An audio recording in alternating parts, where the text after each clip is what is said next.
Entre 2002 y 2008, antes del inicio de la crisis, este país recibió un total de 4 millones más de personas que se incorporaban a nuestra población. Tras la crisis, el saldo migratorio desciende en 200.000 personas.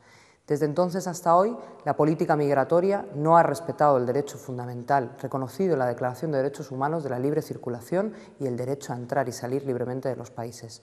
Hoy, en Distrito Federal, analizamos mitos de la migración, situación actual y alternativas a esta política. Empezamos.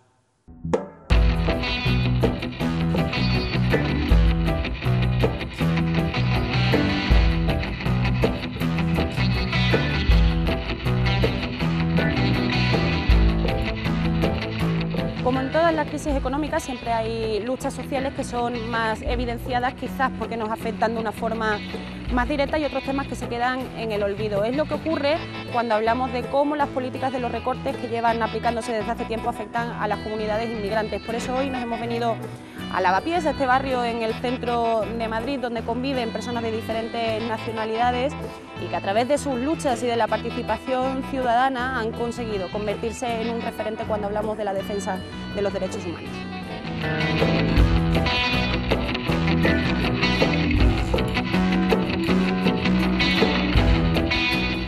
Hemos quedado contigo porque eres una persona con una trayectoria en la lucha por los derechos humanos, sobre todo de las personas inmigrantes, militas en varios movimientos que además funcionan en Lavapiés. Es un barrio que muchos de nosotros que no vivimos aquí lo consideramos un barrio multicultural, sin embargo vuestra percepción desde dentro puede ser un poco distinta, ¿no? Sí, bueno, nosotros como inmigrantes, o yo al menos en mi círculo de amigos de Senegal, de Ecuador y demás, no hablamos nunca de Lavapiés como un barrio multicultural, ¿no? Sino que lo concebimos como una forma natural de que todos somos vecinas y vecinos del barrio. ¿Qué ocurre? Que cuando nos sometemos a actitudes, digamos, o a prácticas como pueden ser las redadas racistas, pues ahí sí que nos vemos obligados o obligadas en hacer esa distinción, ¿no? De decir, ojo, yo no soy como mi vecina blanca, española, que no le para el policía. Todo el carácter, digamos, del inmigrante, pues obviamente está en peligro de quedarse sin documentación, por ejemplo, cuando se queda sin trabajo, sin contrato, se queda sin papeles, ¿no? Entonces eso pues le lleva a una situación que le empuja a vivir en la clandestinidad, por ejemplo, las redadas racistas, no poder circular libremente en la calle. Eso obviamente no le pasa a un trabajador español porque no se queda sin documentación. Sin embargo, ante todos estos problemas, sí que es cierto que también podemos dar una visión positiva, y es la capacidad de asociacionismo y de participación ciudadana cada vez mayor para luchar por los derechos humanos de todos, en este caso el tema que nos trae aquí, que es el de los de la población inmigrante. Esto es algo que pasa en Lavapiés y que tú nos vas a mostrar hoy, ¿no? Sí, bueno, aquí en Lavapiés pues tenemos a SOS Racismo, por ejemplo, a CPM, que después hablaremos con MUSTA, la Asociación de los Sin Papeles de Madrid, Yo Soy Sanidad Universal, de la cual también formo parte. Nos dedicamos a los acompañamientos y también a dar la batalla en las instituciones para derrocar el Real Decreto que se ha llevado ya vidas por delante. Esas vidas no se denuncian con la misma intensidad, ¿no? A mí me da mucha pena que hayan muerto ya 3 personas y que parece que aquí no ha pasado nada, ¿no? O que haya muerto gente en la valla y no murieron nada, no ocurrió nada. Entonces muchas veces me planteo la pregunta de qué pasaría si esos jóvenes, en vez de negros, fuesen españoles que les disparan en Alemania al llegar. Bueno, pues si te parece vamos a ir a conocerles. Vale, vamos para allá.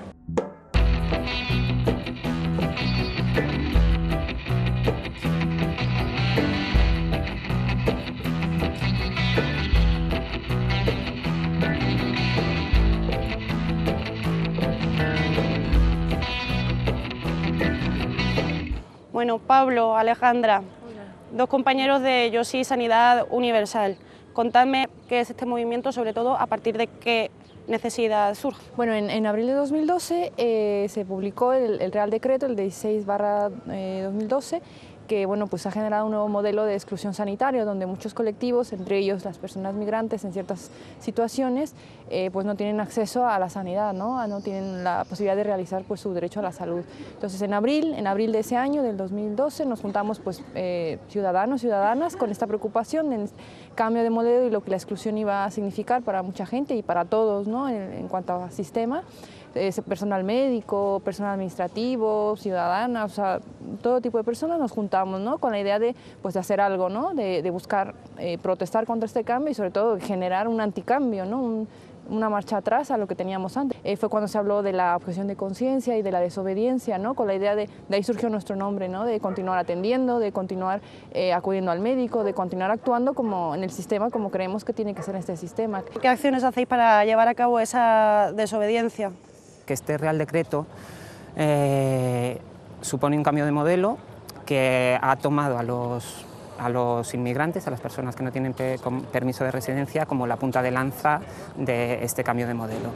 Y en este sentido se les ha negado la atención sanitaria en todas las ocasiones, salvo en tres, que son las urgencias, la atención a mujeres embarazadas y la atención a menores. A través de los grupos de acompañamiento conseguimos implicar a los profesionales sanitarios en esta campaña de desobediencia para que se les pueda atender en estas situaciones, pero también en otras muchas en las que se sigue teniendo necesidades de atención sanitaria. ¿Y esto no tiene consecuencias legales? Es decir, o sea, si no se está autorizado a desobedecer la ley, evidentemente es un ejercicio de objeción de conciencia también llevado a la práctica, ¿no os encontráis a veces con problemas en este sentido? Con lo que nos encontramos es con mucha desinformación, porque dentro de esto que hemos dicho de manera general, lo acaba de comentar Pablo, hay ciertas excepciones, que a veces ni siquiera el personal tiene como muy claro cuál es el límite o tal. Por ejemplo, una urgencia. ¿Cuándo acaba una urgencia? Una urgencia no acaba solo cuando una persona sale de la sala de la UBI o de tal, sino hasta que no terminan las consecuencias y secuelas del primer cuadro que tuvo. Entonces, a veces hay muchísima desconocimiento y desinformación, que es frente a lo que normalmente nos topamos cuando hacemos nuestros acompañamientos. ¿Cómo funciona esto en la práctica? Pues alguna persona, o sea, los vecinas nos hemos agrupado en diferentes puntos. Alguien acude a este grupo, comenta su situación y entre todos buscamos alguna solución donde hay que acudir. Se habla con el médico o la médica que tiene esa atención. Se buscan diferentes estrategias, ¿no? A dar un alta especial que se llama TIR, dar un alta por un día, diferentes, porque existen estrategias para seguir atendiendo, ¿no? El principal problema es que las personas inmigrantes están dejando de acudir al médico incluso en las situaciones en las que siguen teniendo derecho, por ejemplo las urgencias. Esto es lo que nos cuenta el personal médico con el que tratamos, ¿no? Con el personal médico que también está en YOSI. ¿Por qué? Porque por parte de la Administración no ha habido ningún interés en llevar a cabo este ejercicio de información para que las personas inmigrantes que han perdido un derecho muy importante, que es un acceso a la sanidad en términos equitativos al resto de la población, sigan al menos manteniendo este derecho. Bueno, lo que está claro es que también han habido grandes éxitos dentro de los movimientos sociales que trabajan por la sanidad. Vosotros sois uno de ellos, las mareas y todos los que han trabajado por proteger este derecho. Se paró la privatización de varios hospitales en la Comunidad de Madrid.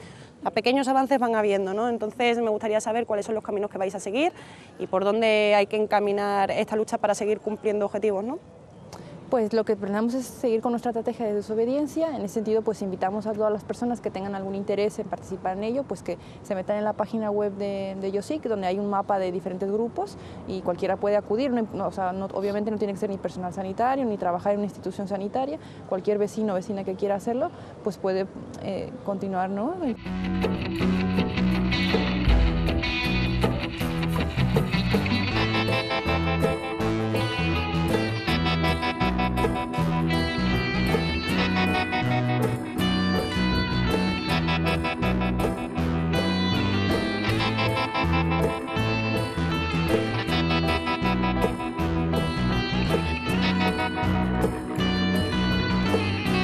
Vamos a intentar visualizar cuál es la vida, cuáles son los problemas de la comunidad marroquí aquí. Es la segunda más grande en España, es la nacionalidad más importante y además es una de las más antiguas, que vinieron desde hace más tiempo. Sin embargo, sigue siendo un poco invisibilizada, ¿no?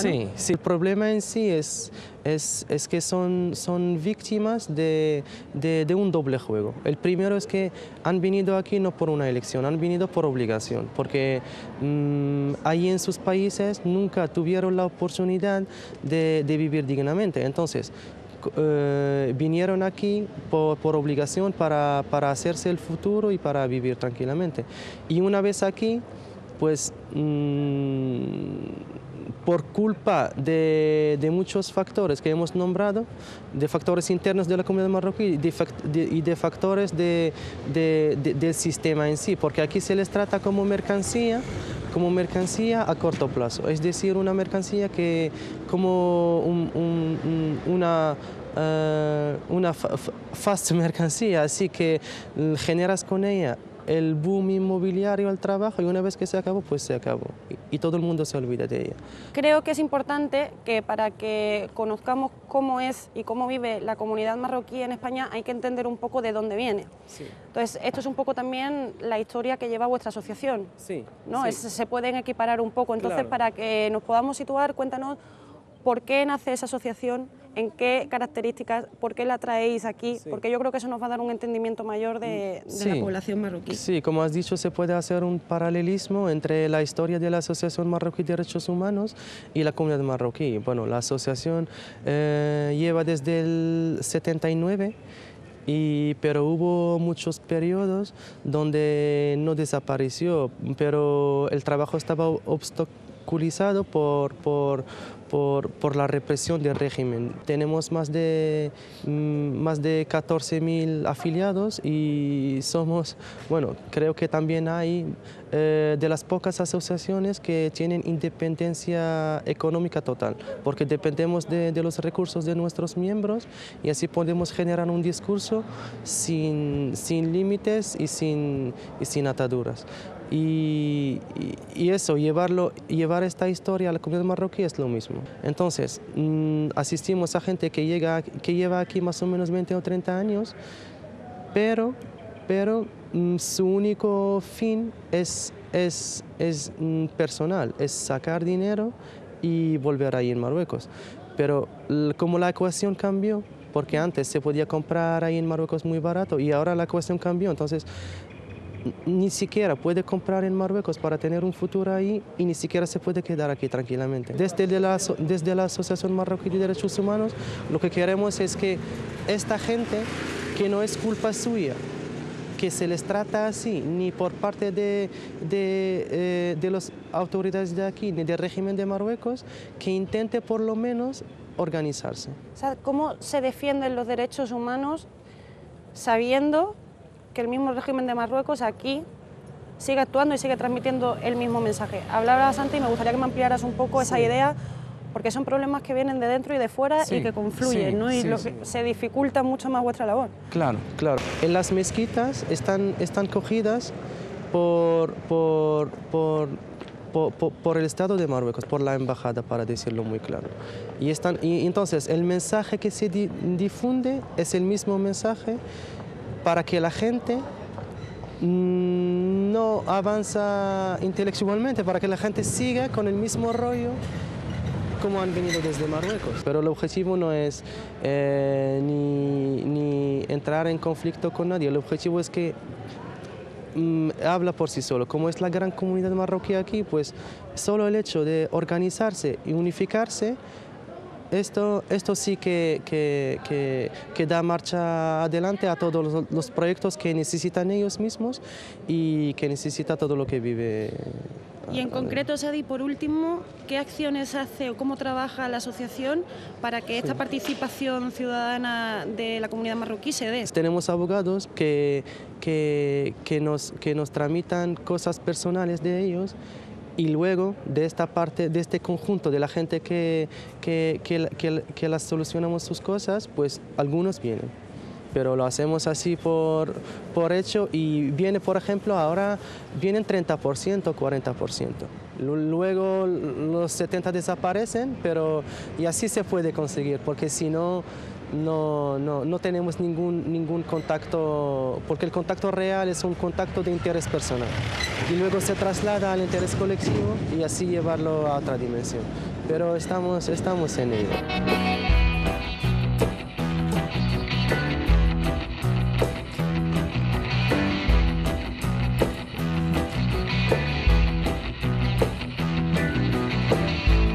¿Cómo es la vida de la comunidad senegalesa en Madrid durante la crisis y con todas estas políticas que os afectan tan directamente a vosotros? Sí, es muy duro, porque la mayoría de nosotros antiguamente tenían trabajo, ¿no? Trabajan normal con la construcción, algunos de ferralla, algunos de algunas fábricas, pero desde que empezó la crisis se nota que detrás de todo hay tanta discriminación sobre el trabajo, sobre la vida laboral, ¿no?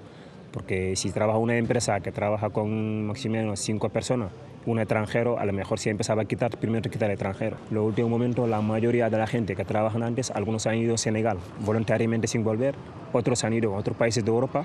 Los que eran por aquí ya no tienen otro medio que hacer, es vender. Entonces, vender hasta que encuentres un trabajo que te pertenece y tú sigues vendiendo. ¿Vender Mustang en qué condiciones? Porque no son condiciones de venta tampoco normales. No, es ilegal, porque lo que dice la ley se llama vender ilegal, ¿no? La top manta que estamos diciendo por aquí es de un poco más lo que llaman la gente, ¿no? Pero no es cosas que es delincuente ni nada, porque son cosas que compramos en algún sitio y llevarlo a vender, ¿no?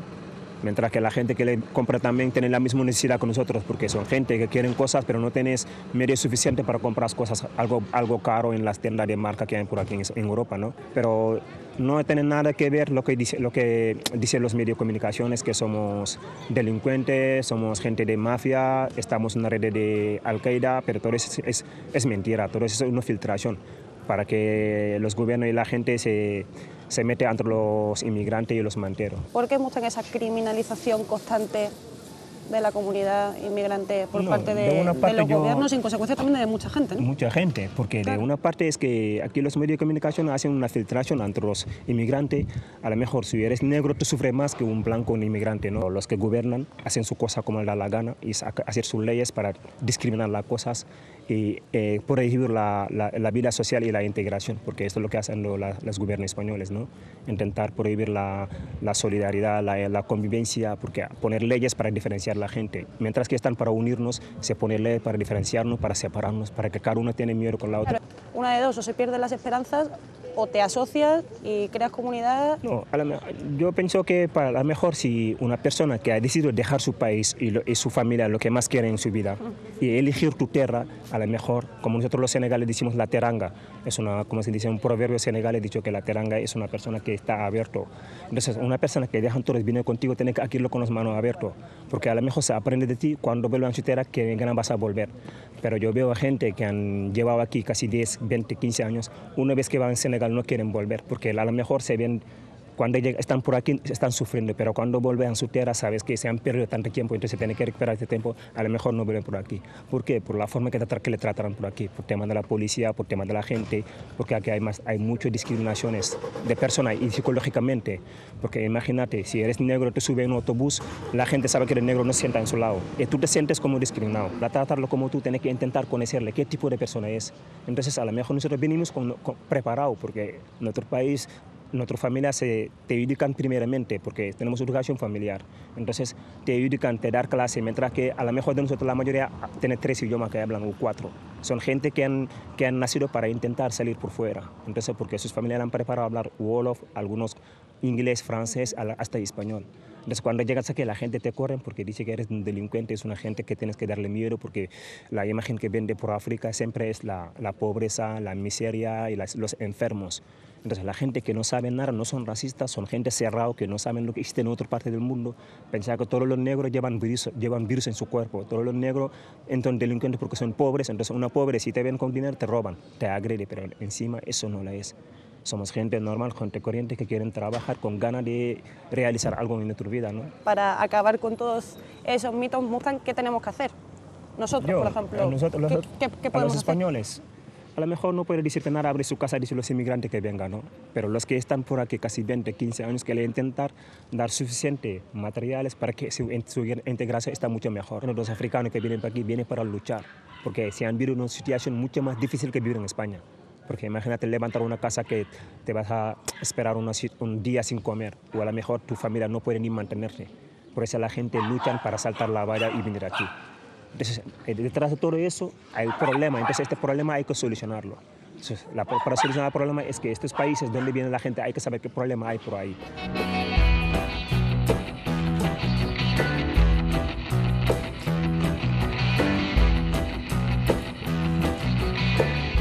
¿En qué consiste una redada racista, una redada ilegal? Una redada racista es, por ejemplo, que la policía dentro del metro esté en un lugar estratégico donde pasan todas las noches principalmente.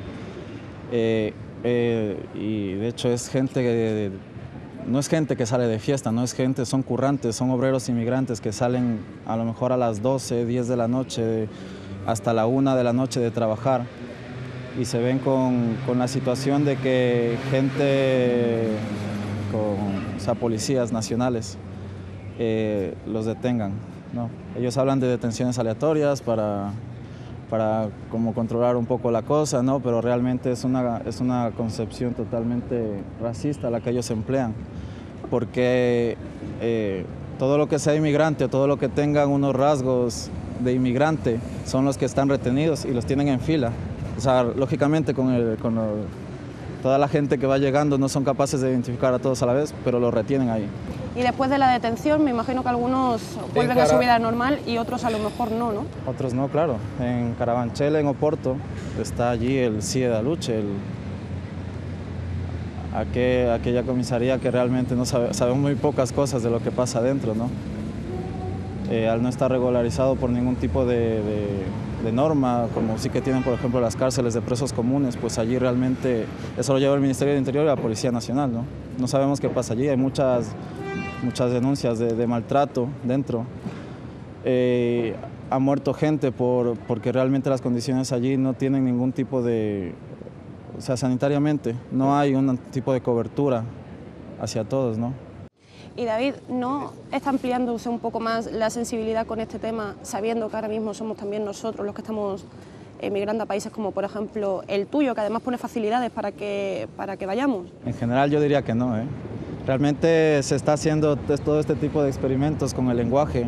Se le pretende dar otro cariz completamente diferente a la inmigración, que en este sentido es España la que manda, ¿no? Pero nos encontramos con que en los medios de comunicación se sigue criminalizando a los inmigrantes de aquí. De cierta manera se cosifica a los inmigrantes, se lo señala como que es algo normal que por el hecho de ser inmigrante tenga que verse en esta situación, ¿no? Y sin embargo, cuando se tiene que hablar de migrantes españoles que han tenido que ir hacia Europa, hacia Latinoamérica, ¿no? Realmente ahora son exiliados económicos, ¿no? O sea, realmente se juega con el lenguaje, ¿no? Ellos son héroes, ellos son los pobres indefensos que han tenido que salir de aquí. Y realmente aquí en España hay un problema, claro que hay un problema, pero es el problema que ellos están todo el tiempo desde los medios de comunicación dando. Y aquí no somos exiliados económicos, aquí somos inmigrantes.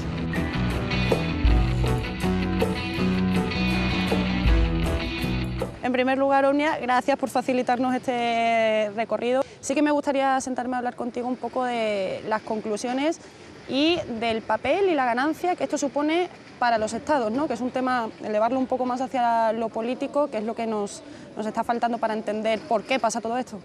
Vale, yo hablaré más concretamente del caso de África.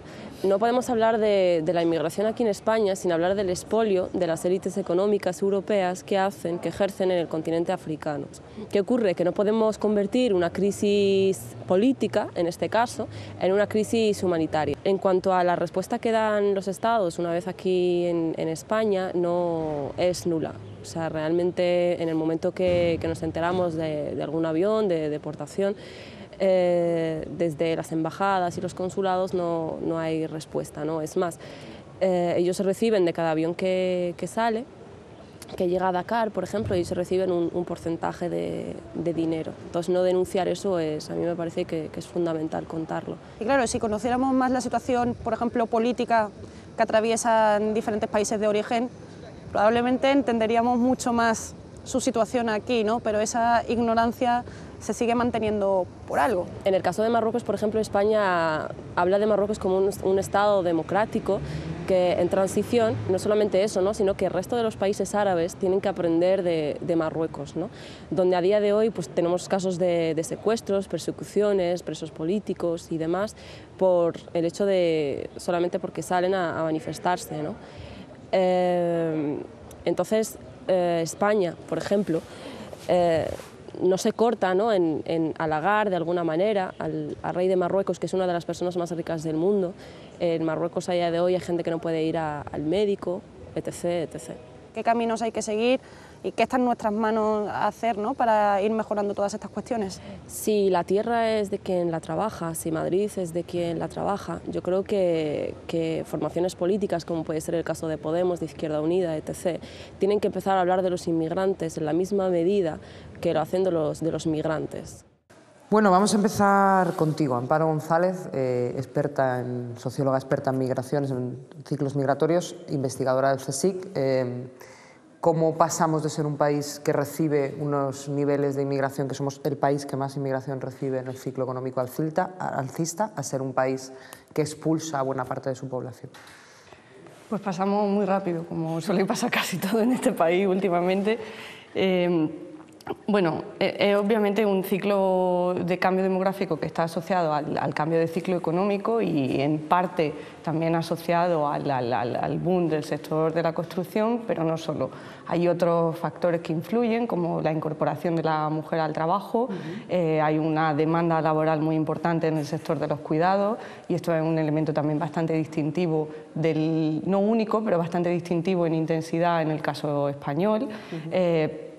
Y lo cierto es que, aunque sí que hay un cambio de ciclo asociado al inicio de la crisis, el cambio de ciclo no es tan simple como pasamos de ser un país de emigración a uno de inmigración, ahora otra vez de emigración. De hecho, la magnitud de los flujos ha sido de tal nivel durante el ciclo expansivo que ahora realmente lo que hay es un poco de todo.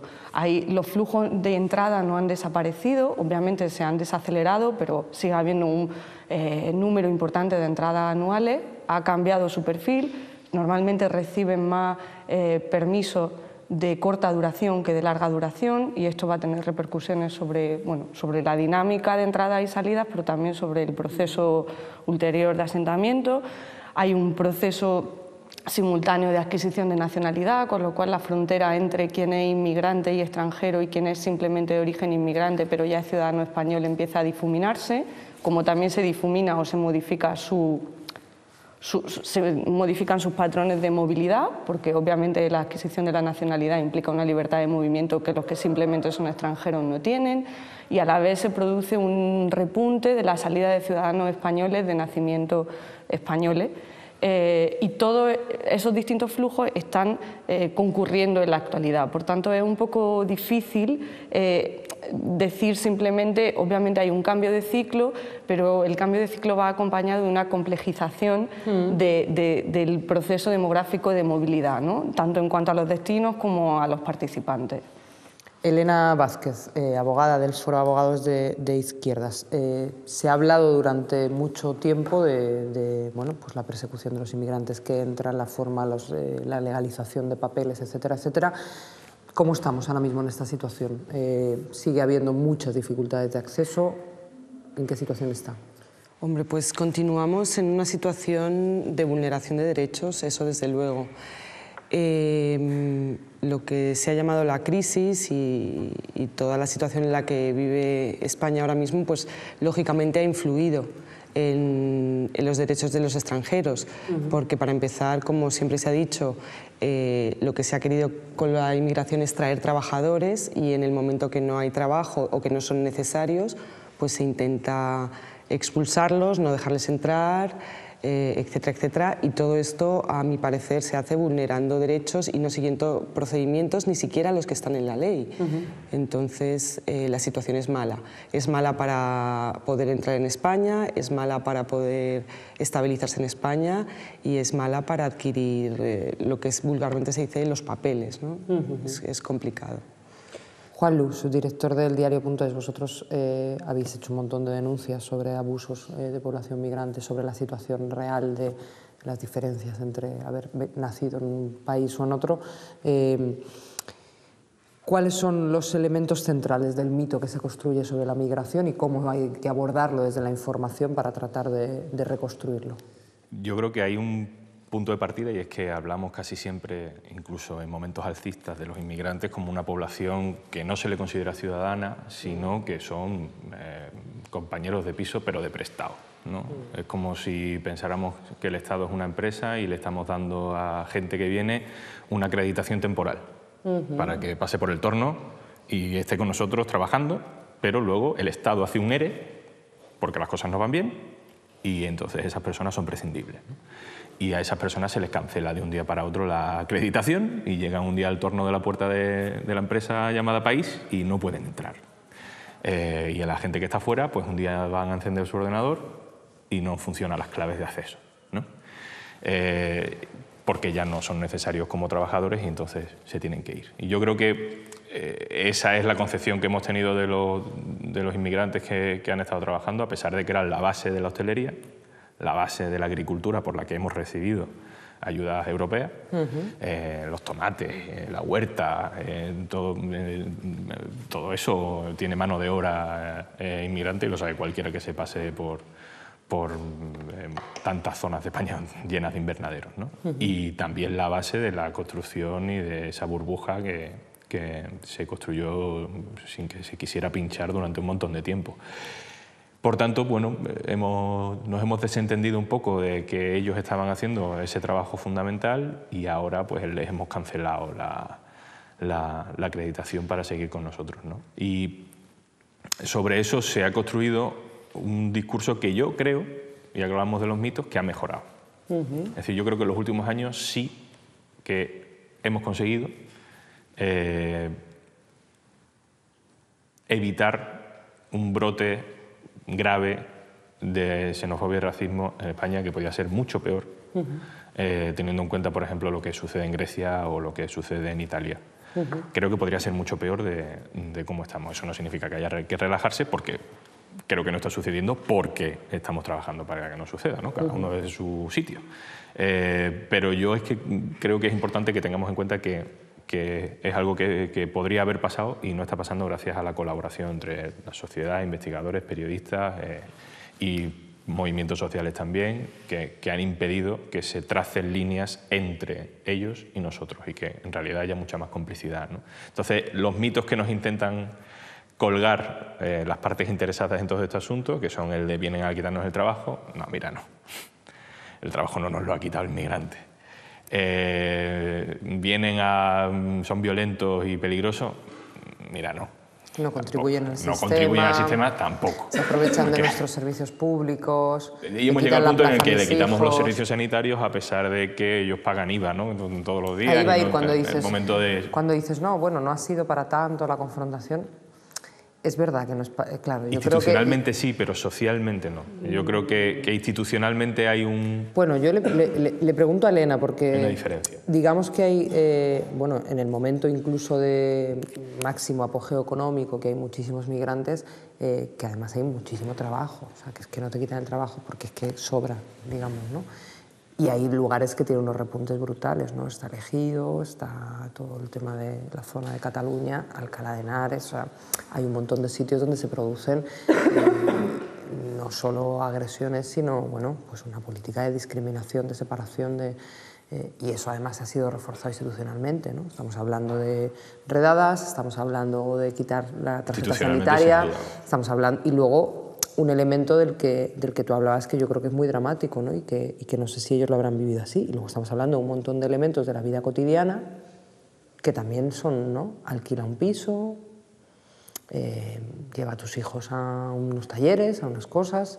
O sea, ¿realmente no hay ese repunte de racismo de más? Sí, yo creo que realmente, como decía el compañero al principio, el problema es que los extranjeros no son considerados ciudadanos.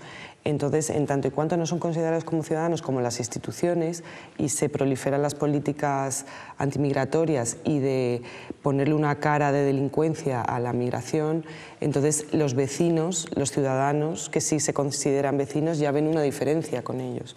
Entonces, ahí sí que hemos tenido casos de racismo, no solo institucional, que por supuesto es absolutamente claro, pero también de racismo de tú eres menos que yo en algún sentido porque eres extranjero, eres negro, y sí, todo el tema de sí eres mi amigo pero no me estarás quitando el pan, no me estarás quitando el trabajo, no le estarás quitando las plazas de la guardería a mi hijo.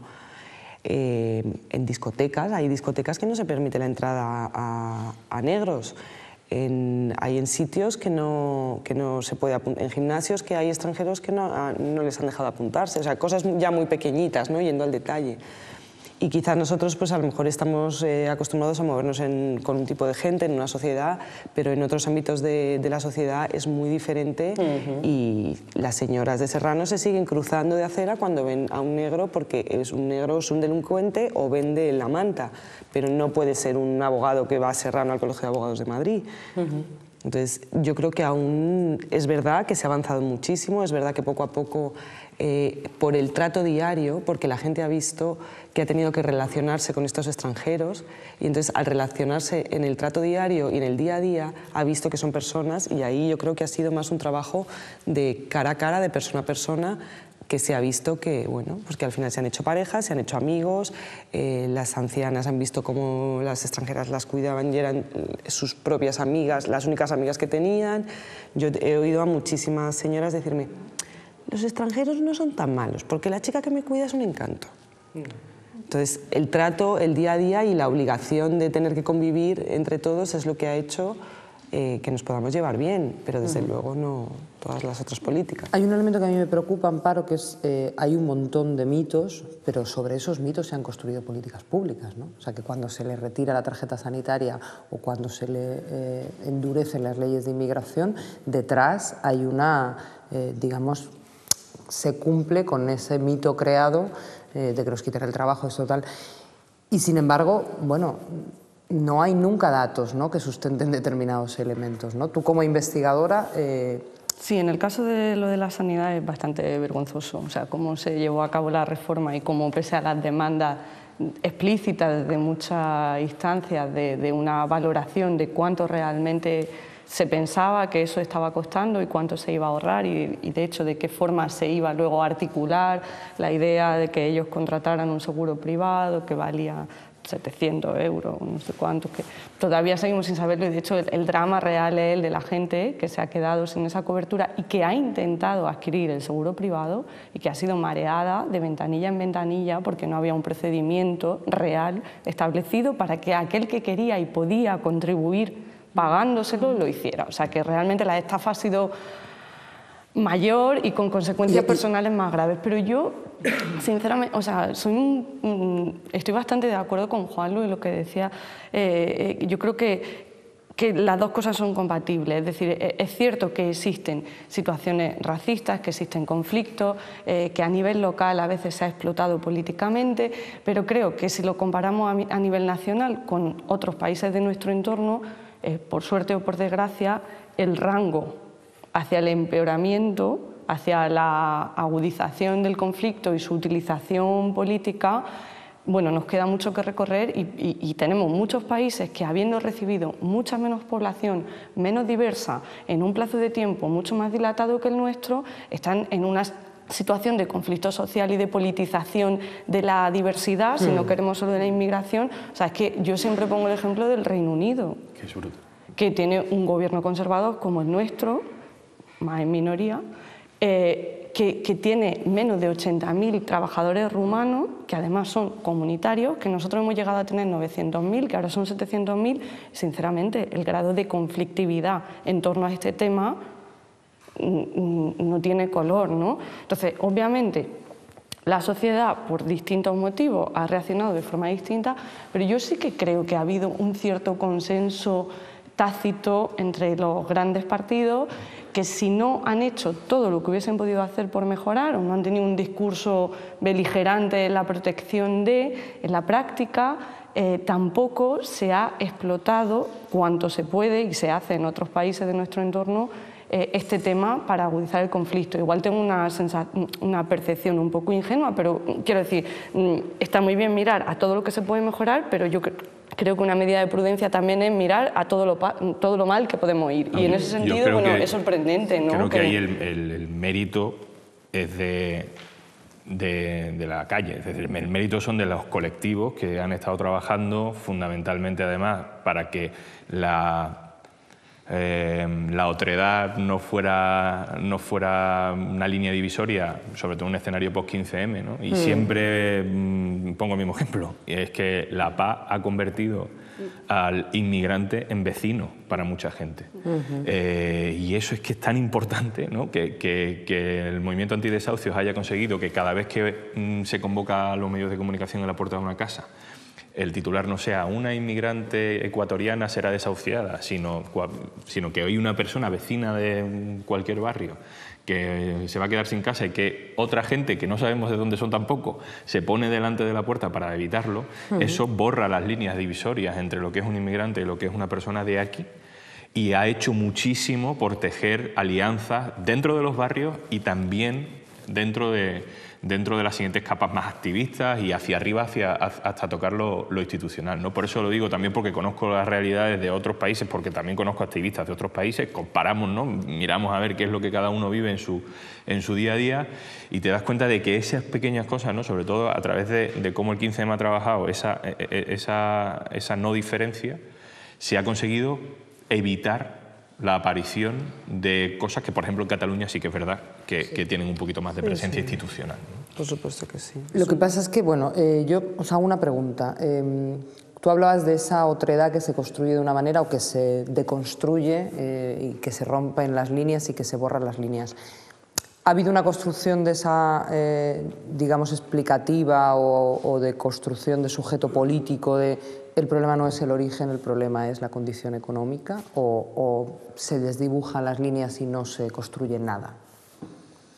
Quiero decir, porque un gobierno que pone problemas a los migrantes les quita la sanidad, pero si tú te compras una vivienda de 160.000 euros, pues te dan todos los papeles y aquí no hay problema.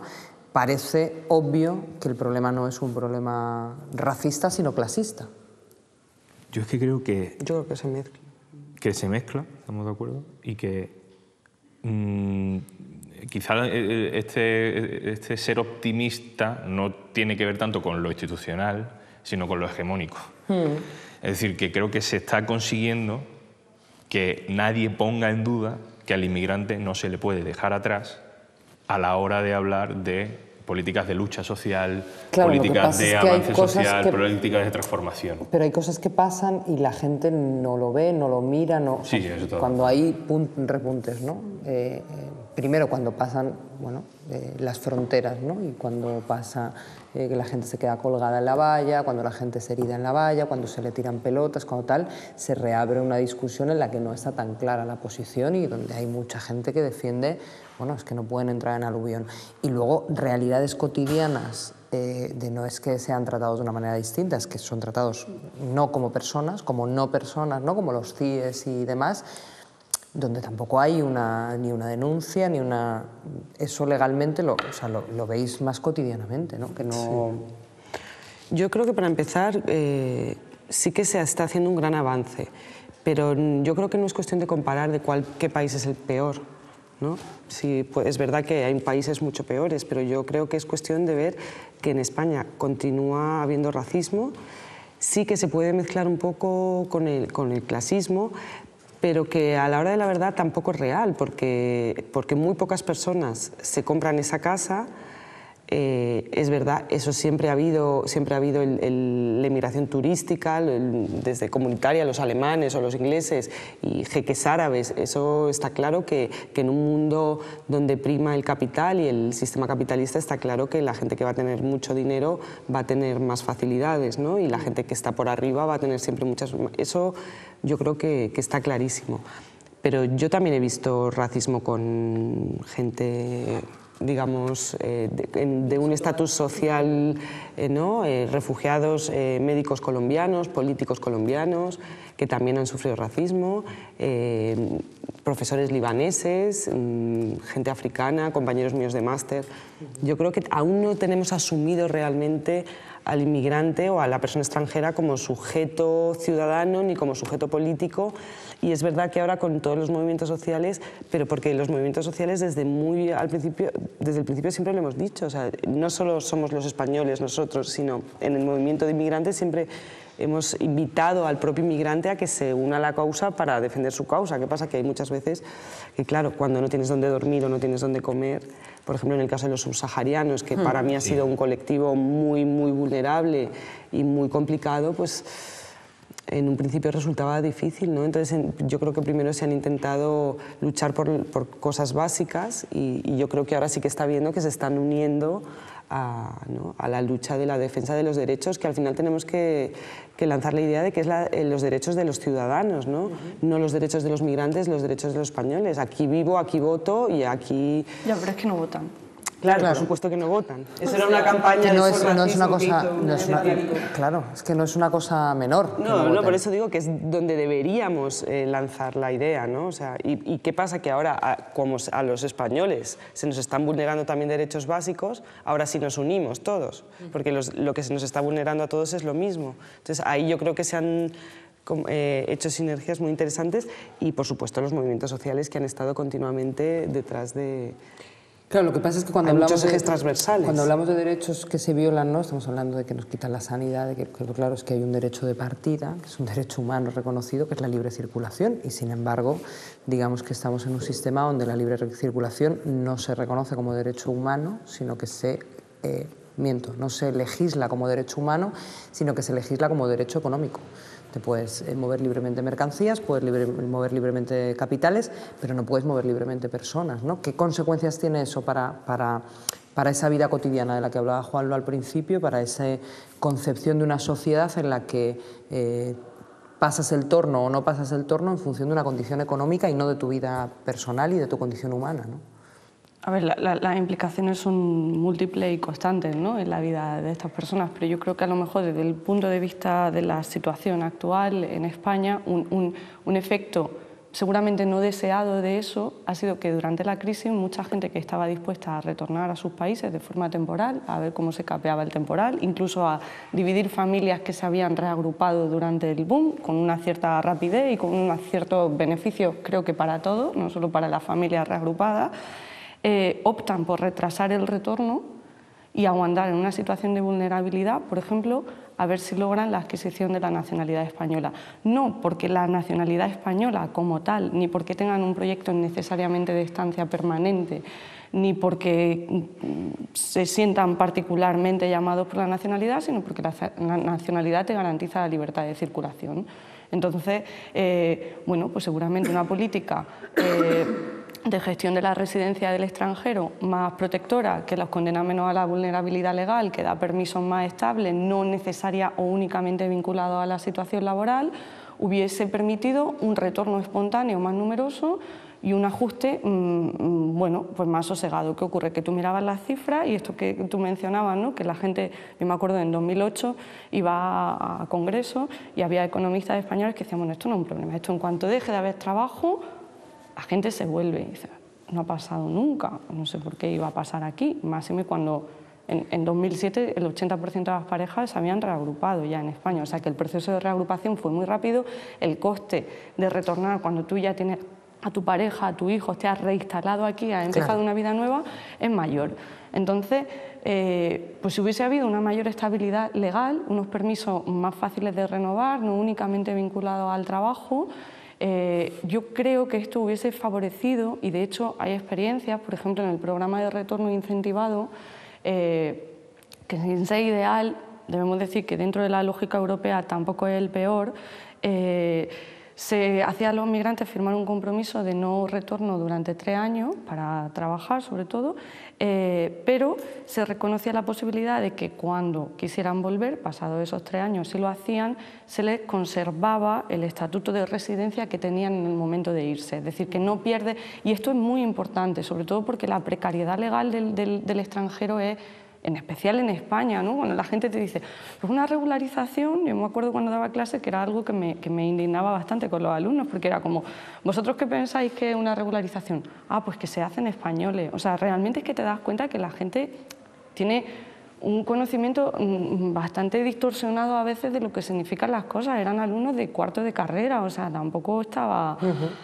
Y entonces era, no, simplemente consiguen un permiso de residencia por 1 año y renovable solo si siguen teniendo trabajo. O sea, es que cuando en Estados Unidos se habla de amnistía porque realmente hay un acceso a la ciudadanía y una resolución definitiva de tu situación legal. Aquí hemos hecho 200 regularizaciones, 6, 7, da igual, es una exageración, pero el hecho es que se les daba un permiso de 1 año, renovable sí. Entonces, simplemente hemos, sí, que ni siquiera se ha estabilizado la población, ¿no? Simplemente lo atrasábamos un poquito, ¿no? Y eso, pues bueno, eso dificulta la precariedad dificulta la circulación. Yo, vamos, por salir del bucle en el que yo mismo me he metido. O sea, hemos evitado el estallido racista social que podría haber sucedido a tenor de lo que pasa en otros sitios, bien por nosotros, pero es verdad que la gestión de la política migratoria que tenemos aquí ahora y hace ya mucho tiempo es un desastre, porque ni siquiera sirve para que funcione eficazmente lo que esa misma política quiere conseguir, ¿no? Es decir, pones CIEs por todas partes para encerrar a un montón de gente porque los quieres deportar y luego no los deportas a la mayoría. Con lo cual... generas un pozo negro. Pues claro, entonces estás haciendo sufrir a una gente que no ha hecho nada y ni siquiera estás consiguiendo tu propio objetivo. Ni siquiera en un tasa mínimamente ya desde el punto de vista de la lógica Pero fíjate que yo creo que a veces la gente no es consciente, ¿no? Cuando se habla de los CIEs y tal, que mucha gente no tiene ni conocimiento de que existe. Es como, es que usted ve la lista de Schindler y le parece terrible que metan a gente en un vagón y que los lleven a un sitio para malnutrirlos, para maltratarlos y al final matarlos. Y dices que la situación de los CIEs hoy en este país, en territorio español, salvo por la parte del gas, salvo porque no les van a gasear, todo lo demás quiere decir que es gente encerrada, sin derechos, sin que haya cometido ningún delito, nada más que no tener una situación, o sea, es que es como una barbaridad humana. Y dentro de una cadena de barbaridades, ¿no? Hay gente que llega aquí, que pisa tierra, entonces lo mandan a un CIE, cuando le dicen en el CIE, bueno, la verdad es que no le puedo echar a su país, así que váyase usted por sus propios medios, te doy una carta de expulsión, sales a la calle, entras en un laberinto a ver si consigues, a ver qué papel, una factura que demuestre que llevo aquí 3 años, no tienes papeles, no puedes ir al médico, pero sí que tienes que pagar impuestos. Pero es que es una cadena de gente barbaridades. Que lleva años viviendo y teniendo ahora permiso de residencia, ahora no, ahora tal, y que, bueno, pues un día los detienen sin un papel y acaban en un CIE. El CIE es un cajón desastre, que meten ahí a todo el mundo que no saben qué hacer con él, yo creo. Es verdad que ahora ha bajado muchísimo el número de personas en situación irregular simplemente con una expulsión, porque claro, es que clamaba al cielo lo que tú decías. Yo decía, algún día nos arrepentiremos de esto. Hombre. O sea, esto, hablamos mucho de los centros de concentración, de no sé qué, algún día nos arrepentiremos de esto porque es una cosa muy grave. También por todos los movimientos sociales, por todos los medios de comunicación que estaban en contra de los CIEs, por varias cosas, es verdad que se ha conseguido, después de muchísima presión, que el CIE no esté poblado de gente simplemente sin papeles, pero se está llenando de personas que cumplen para mí una doble condena. Una doble condena es, salen de prisión, le esperan a la puerta de la prisión, en la prisión se ha hecho todo lo posible para que no se pueda regularizar su situación y se les espera a la puerta de la prisión o a la puerta de su casa y se les lleva al CIE después de que han cumplido su condena en prisión para expulsarles. Porque no se les puede deportar, claro. Claro. Se podrían salir a la calle, no tienen papeles, se les podría seguir el procedimiento que nos estamos acostumbrando a no seguir y posteriormente expulsarle. Hay que decir que un juez puede o condenar a un migrante o le puede expulsar. Hay una pena sustitutoria que es la expulsión en determinados casos. Entonces, si quieres expulsarle, con una expulsión judicial muy poco se va a poder hacer, entonces expúlsale judicialmente, pero no le hagas cumplir una condena y luego otra. Entonces se crean situaciones muy complicadas, se crean situaciones de vulneración de derechos y muy complicadas. Se nos acaba el tiempo, yo sé que no os habéis dado cuenta, pero ya llevamos media hora discutiendo. Para cerrar, una pregunta que os hago a todos, cada uno desde vuestra perspectiva profesional y desde vuestra posición. ¿Se puede gestionar de otra manera los procesos migratorios y la relación de los movimientos? ¿Se puede cumplir con los preceptos de los derechos humanos, de la libre circulación y de que toda persona tiene derecho a salir de cualquier país y a regresar a cualquier país? ¿Se puede hacer? ¿Legalmente se puede? Legalmente se puede hacer en el sentido que no es dejemos entrar a todo el mundo y dejemos que todo el mundo circule. Sí es verdad que como puede decir otra gente, puede haber temas de seguridad, puede haber temas de bueno, que no hay trabajo para todos, puede haber muchas cosas. Lo que está claro es, uno, hay que tener mucho cuidado porque los flujos migratorios no solo vienen migrantes, vienen potenciales refugiados y personas que vienen de países que están en guerra, países que tienen mucha violencia o países donde pueden ser perseguidos. Eso es muy importante porque el 50% de las personas irregulares que llegaron a España el año pasado, o más, el 63%, más del 50%, eran potenciales refugiados. Con lo cual, para empezar, España ha firmado las convenciones, etcétera, etcétera. Eso no le queda más remedio que aceptarlo. Y tenemos que aceptar que nosotros tenemos que acoger a los refugiados que lleguen a nuestras fronteras. Entonces, legalmente no es que se pueda hacer, es que se tiene que hacer. Eso es lo primero. Y segundo, el resto del flujo migratorio se puede ordenar de otra forma. Primero, porque Europa va a necesitar gente nueva, para empezar. Se puede utilizar para hacer políticas de desarrollo en España y, sobre todo, siempre que no se pueda hacer 100%, que no se vulneren los derechos como se vulneran. Juanlu, ¿se puede hacer de otra forma? Que se siguen los procedimientos. Es que solo cumpliendo con la ley que hay estaríamos bastante mejor de cómo estamos, como pasan tantas otras cosas, ¿verdad? Las expulsiones que estamos viendo en la valla de Melilla son ilegales.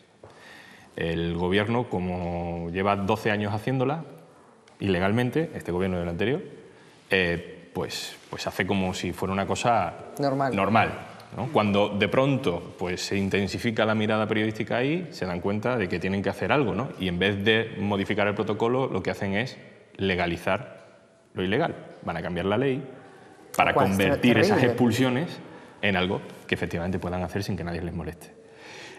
Con lo cual, y además generando una ficticia alarma social con la complicidad de muchos medios de comunicación que hablan de alarma social donde no existe, porque ni siquiera el CIS te dice que hay alarma social. Y cuando se intensifican todos los arsenales... cientos de miles de migrantes... No son 30.000, 80.000 dijo luego el ministro. Tampoco son 80.000, porque hay 80.000 en un radio... diarios nos van a invadir, ¿no? No, claro. No, es que lo que intentan hacer es eso, que nos dé miedo además de unas imágenes que son ni siquiera del sitio por donde más personas entran en España. El drama de la valla de Melilla es un drama humanitario, no es un problema de flujo. Es un drama humanitario y lo estamos intentando enfocar por ahí, pero ten en cuenta que la única fuente oficial que tenemos de lo que pasa en las vallas son las notas de prensa de la policía, no del Ministerio de Asuntos Exteriores y de Cooperación, no de instituciones que se dediquen al trabajo social, al acogimiento, al procedimiento de los solicitantes de asilo, no, nada de eso. Lo único que tenemos oficial es lo que nos cuenta la policía y eso genera un discurso sobre la inmigración que parte de la seguridad, la defensa, el conflicto, la alarma, porque la policía se mueve en esos códigos. Sí, para eso están, vamos. Entonces, todo lo demás es un desierto y yo creo que nos tenemos que quedar con una idea en la cabeza, ¿no? Cuando nosotros decimos, denunciamos que hay personas muriendo en la valla de Ceuta y Melilla, hay mucha gente que le salta como un resorte este argumento tan peligroso que es, pues, ¿por qué no los metes tú en tu casa? Y yo creo que la respuesta es muy sencilla, ¿no? Lo contrario a que muera gente en la valla no es ni siquiera la libre circulación, es que no mueran. Claro. Y habrá que hacer lo posible para que eso deje de pasar y luego ya iremos al siguiente paso. Amparo, rápidamente que se nos acaba el tiempo, bueno, ya se nos acaba, sí. De hecho, como experta en flujos migratorios, a ver, yo creo ¿cómo se gestiona? Yo creo que siempre hay otra forma de hacer las cosas, ¿no? Y todas tienen coste. Entonces es una cuestión de en qué quieres invertir tus prioridades y es obvio que este gobierno no ha decidido explícitamente poner la atención en las vallas.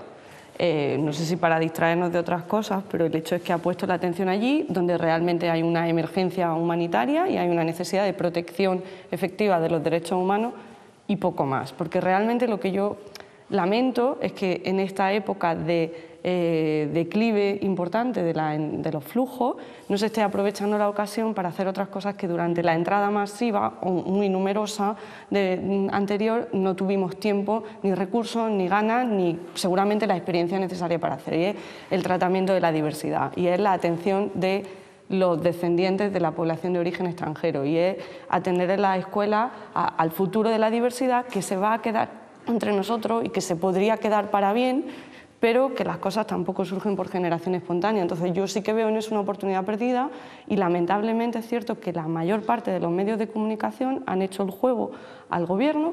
Por fortuna diría que la opinión pública no le ha seguido el paso tal y como esperaban, como reflejan las encuestas, pero sí que es cierto que creo que estamos, siendo un drama humanitario, estamos perdiendo la ocasión, otra vez estamos continuamente hablando de fronteras, cuando esa no es realmente no es el meollo de la gestión migratoria, que pasa a ser gestión de la diversidad en un país donde hay 6 millones de personas con origen extranjero que van adquiriendo la nacionalidad, que van teniendo hijos, que van yendo a la escuela, que tienen que incorporarse al mercado laboral y que es un problema mucho más de diversidad poblacional que de gestión fronteriza. Y seguimos atascados en el punto donde estábamos hace 20 años y a veces, bueno, pues sorprende un poco, ¿no?, el empeño en no avanzar un poco y abrir nuestras miras, pero supongo que es mucho más complejo y bueno, pues lo intentamos. Bueno, nos quedamos yo creo con esa idea, ¿no?, que hay un elemento de problema humanitario que se trata como tema humanitario para que la gente no muera y que esto no debería generar ninguna contradicción, ningún problema,